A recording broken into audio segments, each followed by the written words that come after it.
Imagine being crowned king while still a teenager, knowing that an incurable disease is consuming your body.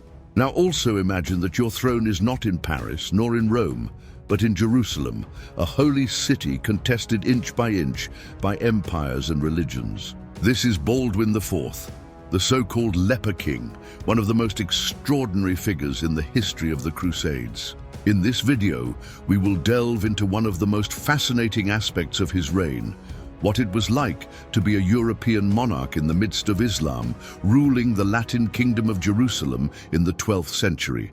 A Christian king among Muslims and Easterners, in a land where alliances were more unstable than the desert sand, and where power came not only from the sword, but from diplomacy, faith, and cunning.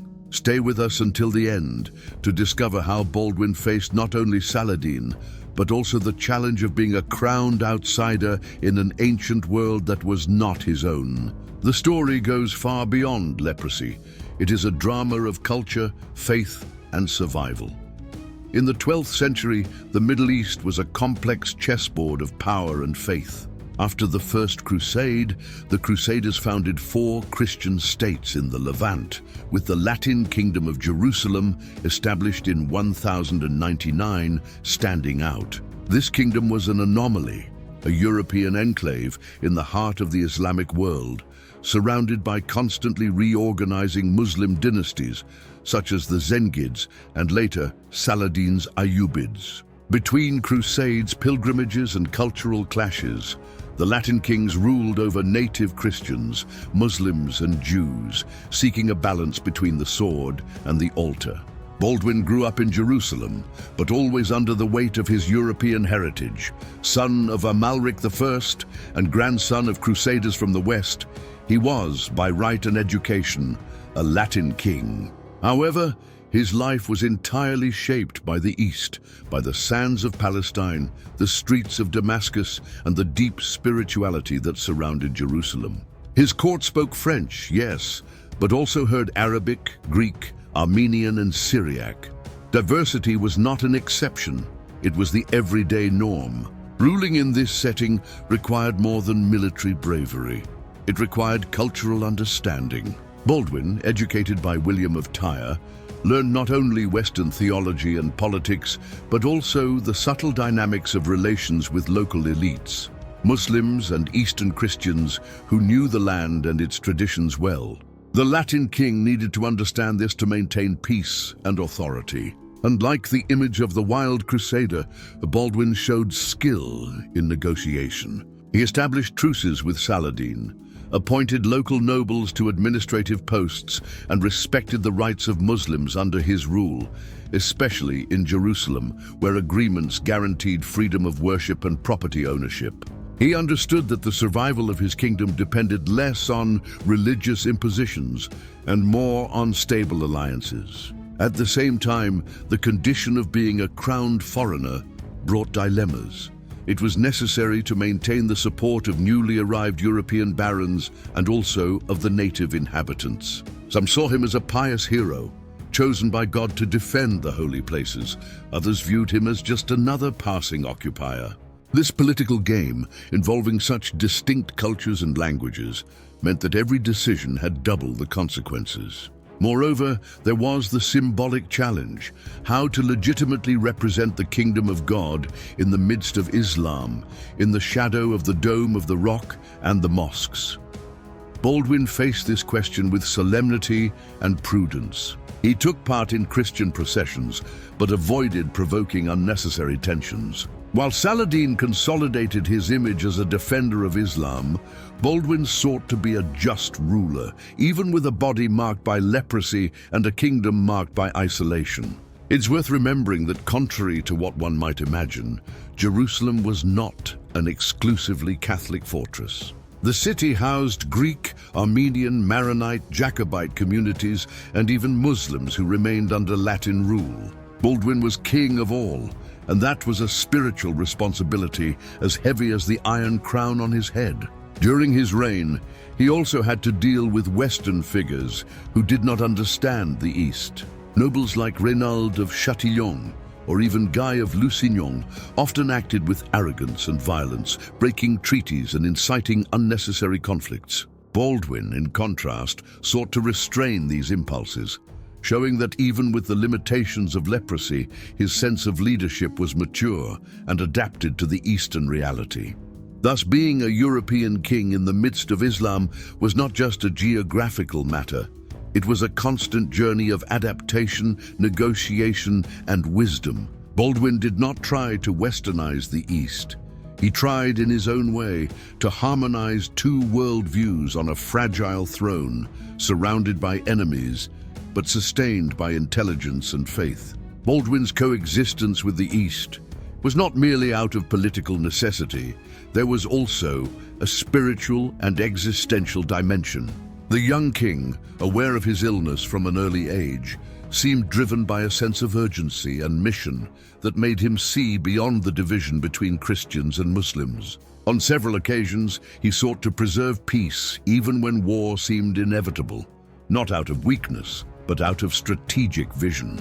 For example, in 1178, just 1 year after the great victory at Mongisard, Baldwin chose not to attack Damascus, even though he had the military strength to do so.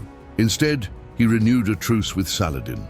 This decision was harshly criticized by some Crusaders, but it showed a refined understanding of regional dynamics. Baldwin knew that a reckless campaign in Muslim territory could strengthen the enemy in the long run, and worse, alienate potential allies among the locals. This ability to dialogue with the other made Baldwin a singular king.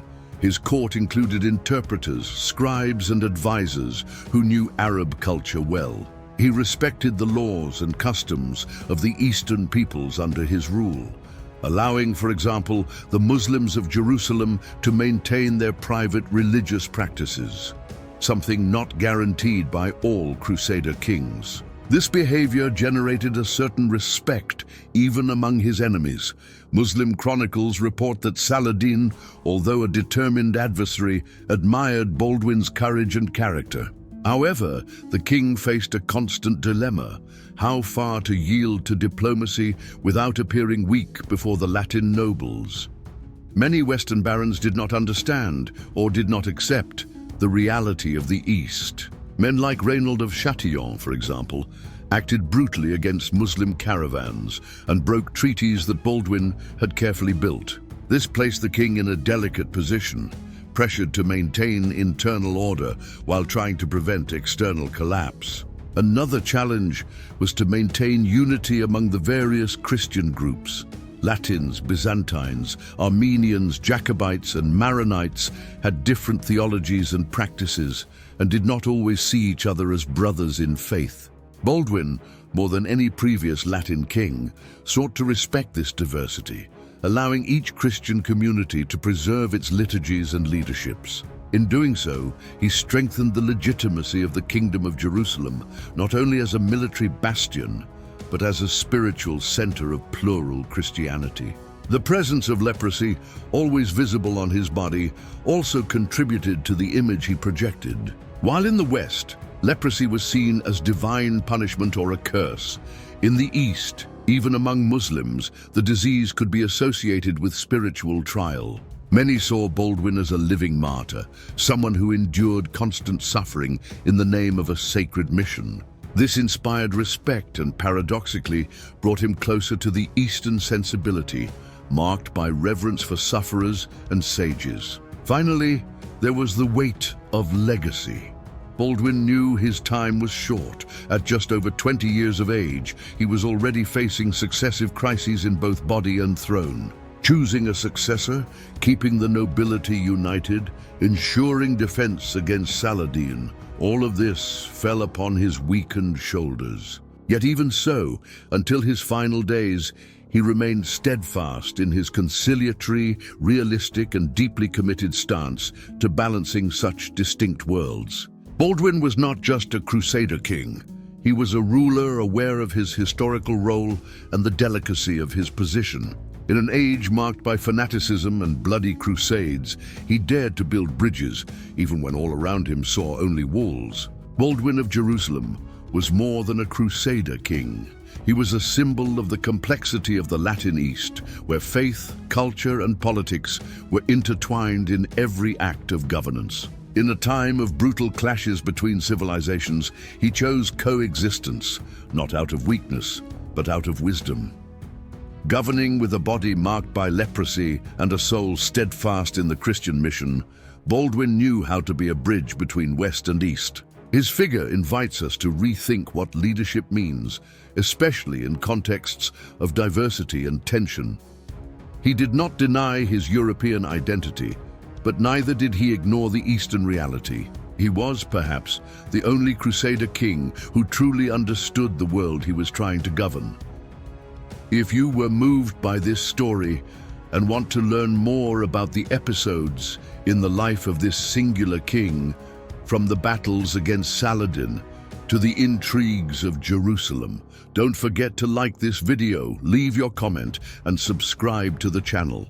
Each episode is a window into the past, and with your participation, we continue to unravel the fascinating saga of Baldwin, the Leper King.